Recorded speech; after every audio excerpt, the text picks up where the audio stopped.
উজানের পাহাড়ি ঢল ও টানা বর্ষণে জামালপুরে ৮,০০০ হেক্টর জমির পাট নষ্ট হয়ে গেছে। এতে ক্ষতির মুখে পড়েছেন কয়েক হাজার পাট চাষি। বন্যার কারণে পাটের আঁশ পরিপক্ব হবার আগে কেটেও ক্ষতি কমানো যায়নি। জামালপুর থেকে লুৎফর রহমানের রিপোর্ট, জানাচ্ছেন মুশফিকুর রহমান।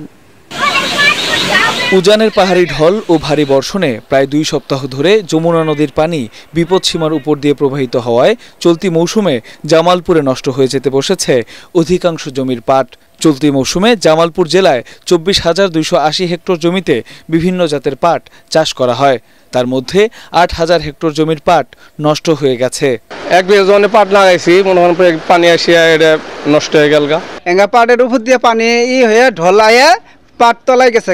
না পানি হাউরে পাটের আবাদ দিলে একবারে খাইয়ে গেল, মাটি পুরি টরি শেষ হয়ে গেল। গরিব মানুষ আমি কি খাই বাঁচব। বন্যার কারণে পাটের আঁশ পরিপক্ক হবার আগে কেটেও ক্ষতি কমানো যায়নি।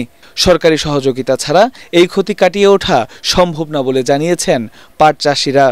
সরকার যদি আঙ্গরে কোনো করে সাহায্য করে তাহলে আমরা বাঁচব, নাহলে তো আমরা নিরুপায় হয়ে গেছি। আমরা বন্যায় ডুবে যাওয়া পাট বাঁচাতে চাষিদের পরামর্শ দিয়ে যাচ্ছে কৃষি সম্প্রসারণ অধিদপ্তর।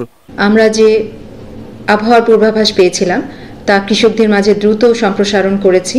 কিছু সম্মানিত কৃষকগণ তারা বন্যার পানি আসার আগেই পাট কর্তন করে তারা জাগ দেওয়ার পদ্ধতিতে যেতে পেরেছে, কিন্তু অনেক কৃষকরাই যেতে না পারায় বন্যার পানি দ্রুত জামালপুরে প্রবেশ করায় ৮,০২৭ হেক্টর জমি বন্যার পানিতে নিমজ্জিত হয়েছে। ক্ষতিগ্রস্ত কৃষকদের ঘুরে দাঁড়াতে সরকার দ্রুতই পদক্ষেপ নেবে, এমনটাই প্রত্যাশা জামালপুরের ক্ষতিগ্রস্ত পাট চাষিদের। মুশফিকুর রহমান, ATN বাংলা।